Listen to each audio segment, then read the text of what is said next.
ഇസ്ലാമിനെ സംബന്ധിച്ചിടത്തോളം സമ്പൂർണമായ രീതിയിൽ വിശുദ്ധമായ ഖുർആൻ നമ്മോട് പഠിപ്പിക്കുന്ന ഒരു ആയത്ത് ആണ് ഞാൻ ഇവിടെ ഓതി വെച്ചത്. യാ അയ്യുഹല്ലദീന ആമനു, അല്ലയോ സത്യവിശ്വാസികളെ, കുത്തിബ അലൈക്കുമുൽ ഖിസാസു, നിങ്ങളുടെ മേൽ പ്രതികാര നടപടികൾ, വധത്തിന് വധം.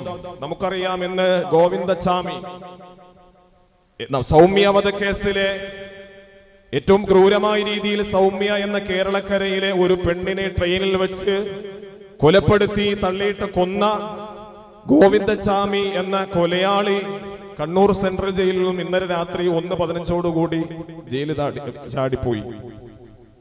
കേരള ആഭ്യന്തര വകുപ്പിന് മുഴുവനും നാണക്കേടാകുന്ന തരത്തിൽ ഏതായാലും എല്ലാവരുടെയും ഇടപെടലൂടെ, പൊതുജനങ്ങളുടെയും നാട്ടുകാരുടെയും പോലീസിന്റെയും ഒക്കെ കൃത്യമായ ഇടപെടലിലൂടെ തന്നെ ഗോവിന്ദച്ചാമിയെ ഇപ്പോൾ തൊട്ട് നേരത്തെ 2-3 മണിക്കൂറുകൾക്ക് മുമ്പ് പിടിക്കപ്പെടുകയും ചെയ്തു.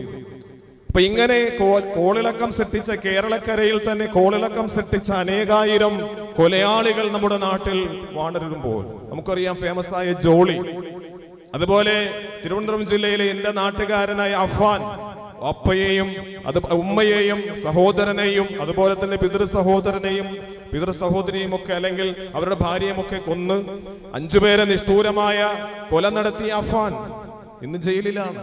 ഇങ്ങനെ കേരളക്കരയിൽ ദിനം പ്രതി നാം പത്രങ്ങൾ വായിച്ചു നോക്കുമ്പോഴും, നമ്മുടെ വാർത്താ മാധ്യമങ്ങൾ തുറന്നു നോക്കുമ്പോഴും, ചാനലുകൾ തുറന്നു നോക്കുമ്പോഴും ഒക്കെ നമ്മുടെ മുന്നിൽ ഒരുപാട് കൊലപ്പുള്ളികളും കൊലയാളികളും ഒക്കെ സജീവമായി വാണരുമ്പോ, പ്രിയപ്പെട്ട സഹോദരങ്ങളെ, സത്യവിശ്വാസികളെ, പരിശുദ്ധമായ ഇസ്ലാമിൽ നടപ്പിലാക്കിക്കൊണ്ടിരിക്കുന്ന അതുല്യമായ ഏറ്റവും സമ്പൂർണമായ ശിക്ഷാവിധികൾ, ഗോവിന്ദസ്വാമിയുടെ വിഷയം വന്നപ്പോ അന്ന് മുസ്ലിമീങ്ങൾ അല്ലാത്തവർ പോലും പറഞ്ഞു, ഇവിടെ വേണ്ടത് ഇസ്ലാമിന്റെ ഭരണമാണ്, ഇസ്ലാമിന്റെ നിയമമാണ്. കാരണം ഗോവിന്ദസ്വാമി സൗമ്യ എന്ന പെൺകുട്ടിയെ ക്രൂരമായി കൊന്നപ്പോ മുസ്ലിമീങ്ങളല്ല പറഞ്ഞത്, ഇവിടെ വേണ്ടത്, ഇവിടുത്തെ നിയമ നടപടി എന്ന് പറയുന്നത് സൗദിയിലുള്ള നടപടിയായിരിക്കണം, ഇസ്ലാമിന്റെ നടപടിയായിരിക്കണം, ശിക്ഷാവിധിയായിരിക്കണം നടപ്പിലാക്കേണ്ടത് എന്ന് നമ്മുടെ സമുദായത്തിലുള്ള അല്ല പറഞ്ഞത്. അത്തരത്തിൽ എല്ലാവരുടെയും മനസ്സിന്റെ അകതാരിൽ ഒരു കുറ്റം കാണുമ്പോൾ, ക്രൂരമായ ഒരു മനസ്സ് കാണുമ്പോൾ, ക്രൂരമായ ഒരു ശിക്ഷ, ഒരു കൊല കാണുമ്പോൾ എല്ലാവരുടെയും മനസ്സ് പറയുന്നത് അവന് തക്കതായി ശിക്ഷ കൊടുക്കണമെന്നാണ്.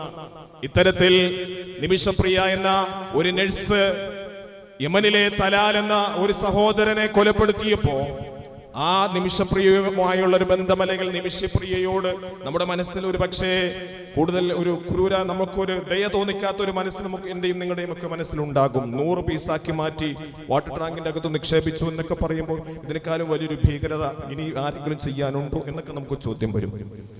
എന്റെ പ്രിയപ്പെട്ട സഹോദരങ്ങളെ, വിശുദ്ധ ഇസ്ലാം പഠിപ്പിക്കുന്നത്, യാ അയ്യുഹല്ലദീന ആമനു, അല്ലയോ സത്യവിശ്വാസികളെ, കുത്തിബ അലൈക്കുമുൽ ഖിസാസു, നിങ്ങളുടെ മേൽ ഖിസാസ്, പ്രതികാര നടപടികൾ നിയമമാക്കപ്പെട്ടു കഴിഞ്ഞു.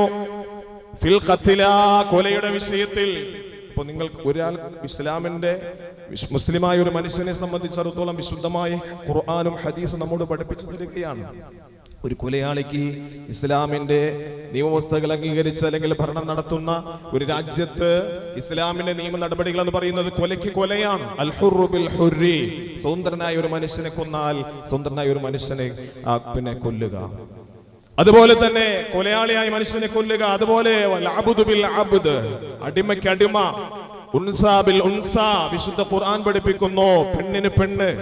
ഇങ്ങനെ വിശുദ്ധമായ ഇസ്ലാമിന്റെ കൃത്യമായ നിയമ നടപടികൾ, ഒരു കൊലയാളിയെ കൃത്യമായി കൊല ചെയ്യാനും വധശിക്ഷ നടപ്പിലാക്കാനുമുള്ള ശിക്ഷാ നടപടികളാണ് അല്ലാഹു തആല പരിശുദ്ധമായ ഖുർആനിലൂടെ നമ്മോട് പഠിപ്പിക്കുന്നത്. എന്നിട്ടോ വിശുദ്ധ ഖുർആൻ പഠിപ്പിക്കുന്നുണ്ട്, ഫമൻ ഉഫിയ മിൻ അഖീഹി ഷൈഉൻ, ഈ കൊല്ലപ്പെട്ടവന്റെ സഹോദരനിൽ നിന്നും എന്തെങ്കിലുമൊക്കെ മാപ്പ് നിങ്ങൾക്ക് ലഭിക്കപ്പെട്ട കഴിഞ്ഞാൽ, അല്ലെങ്കിൽ കൊല്ലപ്പെട്ട വ്യക്തിയിൽ നിന്നും ആ വ്യക്തിയുടെ സഹോദരനിൽ നിന്നും എന്തെങ്കിലും മാപ്പ് നിങ്ങൾക്ക് ലഭ്യമായി കഴിഞ്ഞാൽ,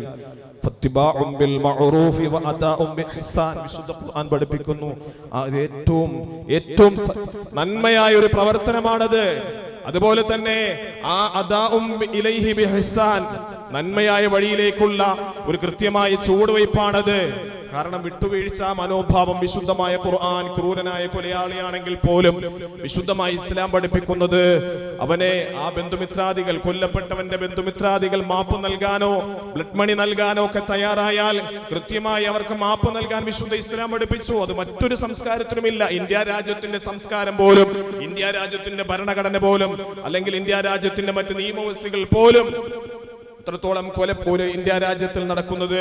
ഒരു കൊലയാളിക്ക് ഒരു കൊലശിക്ഷ വധശിക്ഷ വിധിച്ചു കഴിഞ്ഞാൽ കൂടിപ്പോയാൽ നമുക്ക് പ്രസിഡന്റിന്റെ അടുക്കലേക്ക് ദയാഹർജി നൽകാൻ കഴിയും, പ്രസിഡന്റ് മുന്നിലേക്ക് ദയാഹർജി നൽകാൻ കഴിയും. പക്ഷെ ബന്ധുമിത്രാദികൾ മാപ്പാക്കി കൊടുത്താലോ ഒന്നും അവിടെ അവരൊന്നും പരിഗണിക്കപ്പെടാറില്ല. പക്ഷെ വിശുദ്ധ ഇസ്ലാമിന്റെ നിയമവ്യവസ്ഥകൾ സമ്പൂർണമാണ്. വിശുദ്ധ ഇസ്ലാം നമ്മോട് കൽപ്പിക്കുന്നത് ഇത്തരത്തിൽ കൊല്ലപ്പെട്ടവന്റെ ബന്ധുമിത്രാദികൾ മാപ്പ് നൽകാൻ തയ്യാറായാൽ അവർക്ക് മാപ്പ് നൽകുക എന്നുള്ളത് ഏറ്റവും സുന്ദരമായ ഇസ്ലാമിന്റെ സംസ്കാരമായി വിശുദ്ധ ഇസ്ലാം പഠിപ്പിക്കുന്നു. നിങ്ങളുടെ റബ്ബിന്റെ ഭാഗത്തിലുള്ള ലഘൂകരണമാണത്, നിങ്ങൾക്ക് അല്ലാഹു നൽകിയിട്ടുള്ള ഓഫറാണത്, ആനുകൂല്യമാണത്, വറഹ്മ അല്ലാഹുവിന്റെ കാരുണ്യമാണത്. അല്ലാഹുവിന്റെ വിശുദ്ധമായ ഖുർആൻ നമ്മോട് പഠിപ്പിക്കുന്നു, അല്ലാഹു നിഷ്കർഷിച്ചിരിക്കുന്ന ഈ നിയമവ്യവസ്ഥകളെ മറികടന്നിട്ട് ഇത്തരത്തിലൊരു നിയമ സംവിധാനം നമുക്കില്ല. അല്ലാഹു അങ്ങനെ പറഞ്ഞിട്ടില്ല. അത് ക്രൂരനോ എന്നൊക്കെ രീതിയിലുള്ള ചർച്ചകൾ ചെയ്യുന്നതും എന്ന രീതിയിൽ പ്രവർത്തിക്കുന്നതും അല്ലാഹുവിന്റെ നിയമങ്ങളെ കൃത്യമായി അതിര് കടന്നിട്ടുള്ള പ്രവർത്തനങ്ങൾ, അത് അവനെ സംബന്ധിച്ചിടത്തോളം വേദനാജനകമായി ശിക്ഷയ്ക്ക് കാരണമായി തീരുമെന്നത് തെറ്റാണ്, കുറ്റമാണെന്ന് വിശുദ്ധ ഇസ്ലാം നമ്മോട് പഠിപ്പിക്കുമ്പോൾ, പ്രിയപ്പെട്ട സഹോദരങ്ങളെ, വിശുദ്ധ ഇസ്ലാമിൽ ഒരു കൊലയാളിയോട് നടത്തുന്ന കൊലയാളിയോടുള്ള പരിഗണനയും അതുപോലെ തന്നെ കൊലയാളിക്ക് വേണ്ടിയുള്ള വിട്ടുവീഴ്ചയ്ക്ക് വേണ്ടിയുള്ള പ്രേരണ എന്ന് പറഞ്ഞാൽ കൊലയാളിയെ വളർത്തുവാൻ വേണ്ടിയല്ല.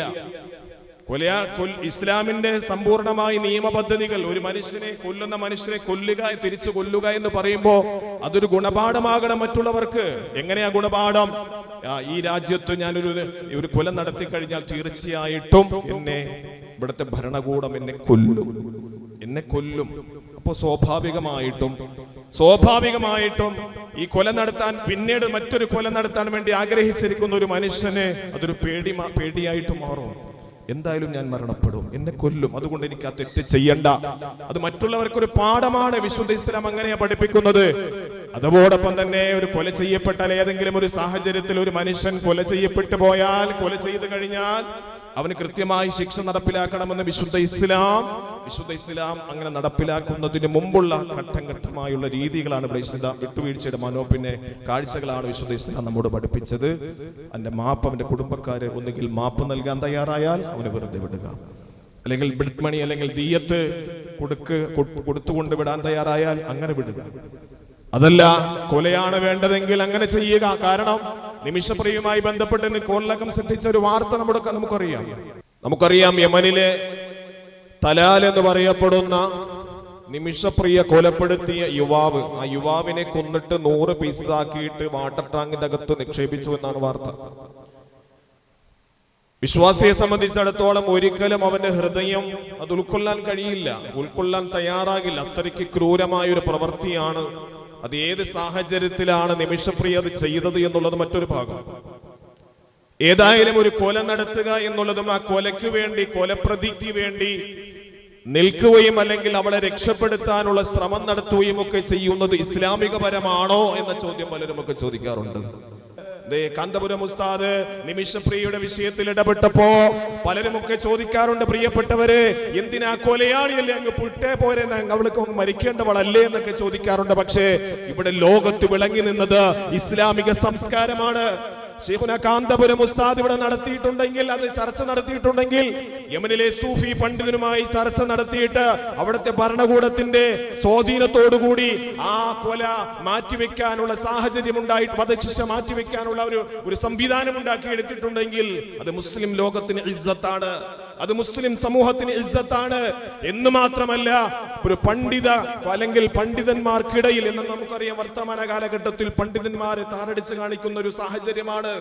ആ സാഹചര്യത്തിൽ ഒരു വിളക്കിനെ പോലെ പ്രശോഭിച്ചു നിൽക്കുന്ന ഒരു പ്രവർത്തനമായിരുന്നു കാന്തപുരം ഉസ്താദ് നടത്തിയിട്ടുള്ളത്.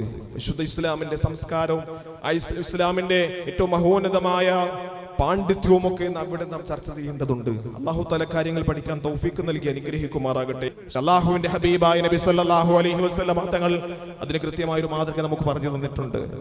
അല്ലാഹുവിന്റെ ഹബീബായ നബി സല്ലല്ലാഹു അലൈഹി വസല്ലം തങ്ങൾ കൃത്യമായ ഒരു മഹിതമായ മാതൃക നമുക്ക് പറഞ്ഞു തന്നിട്ടുണ്ട്. അങ്ങനെ ഒരു വധക്കേസിൽ ശിക്ഷ വിധിക്കപ്പെട്ട ഒരു കൊലയാളിയെ ആ കൊലയിൽ നിന്നും അല്ലെങ്കിൽ രക്ഷിക്കാനുള്ള ഇടപെടലുകൾ നടത്താമോ? അല്ലാഹുവിന്റെ ഹബീബായ നബി സല്ലല്ലാഹു അലൈഹി വസല്ലം തങ്ങളുടെ അടുക്കലേക്ക് കൊലയാളിയായ ഒരു മനുഷ്യനെ കൊണ്ടുവരികയാണ്. സ്വഹാബത്ത് അല്ലാഹുവിന്റെ ഹബീബിന്റെ മുന്നിലേക്ക് കൊല ചെയ്യപ്പെട്ട ഒരു കൊലയാളിയായ മനുഷ്യനെ കൊണ്ടുവന്ന് നിർത്തുകയാണ്.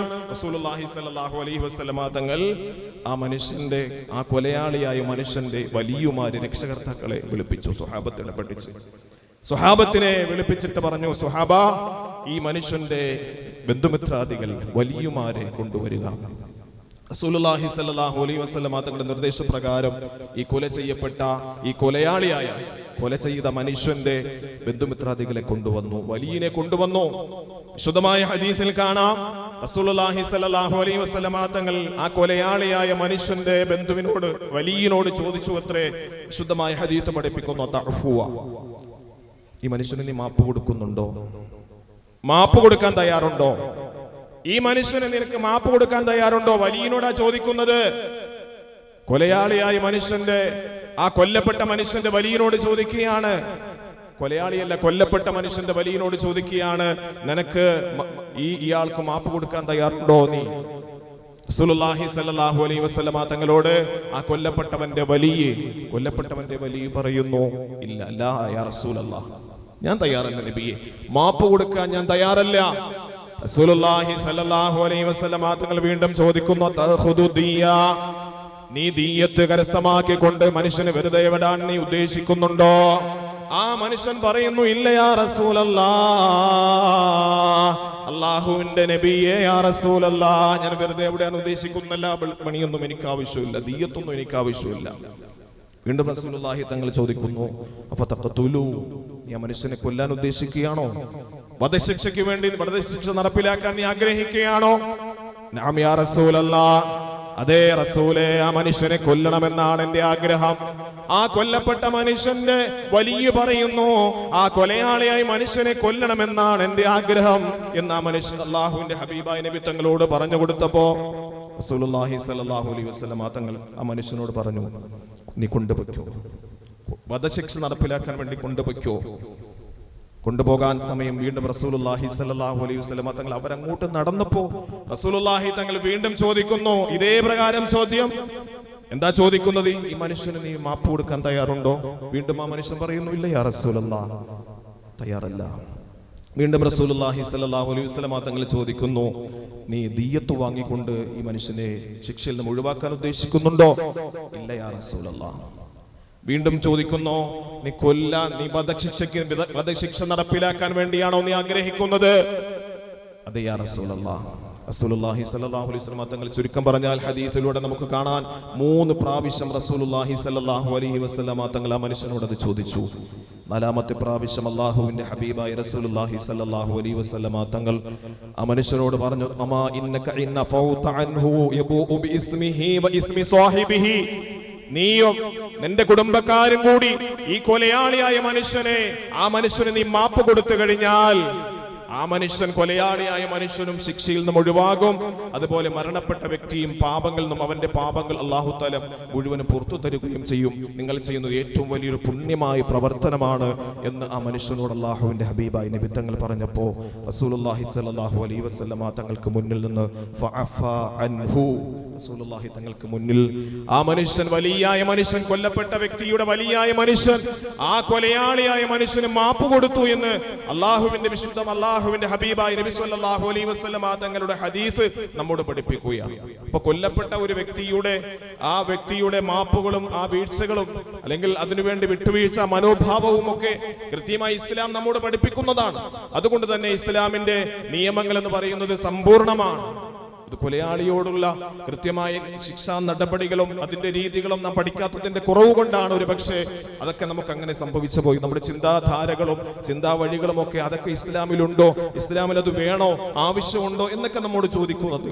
ഇസ്ലാം എന്ന് പറയുന്നത് ആരെയും ദ്രോഹിക്കാനുള്ള മതമല്ല. പക്ഷേ ഇസ്ലാം സമ്പൂർണമായി നമ്മോട് പഠിപ്പിക്കുന്ന നിയമവ്യവസ്ഥകൾ, ആ നിയമവ്യവസ്ഥ കൃത്യമായി നമുക്ക് പാലിക്കപ്പെടേണ്ടതുണ്ട്. അല്ലാഹു തആല പഠിപ്പിച്ചതുപോലെ നിയമങ്ങൾ അനുസരിച്ച്, നിയമങ്ങൾ പഠിച്ചുകൊണ്ട് വിശുദ്ധമായ ഇസ്ലാമിന്റെ ചര്യകളിലൂടെ സഞ്ചരിക്കാൻ അല്ലാഹു സുബ്ഹാനഹു വ തആല നമുക്ക് ഏവർക്കും സൗഭാഗ്യം നൽകി അനുഗ്രഹിക്കുമാറാകട്ടെ.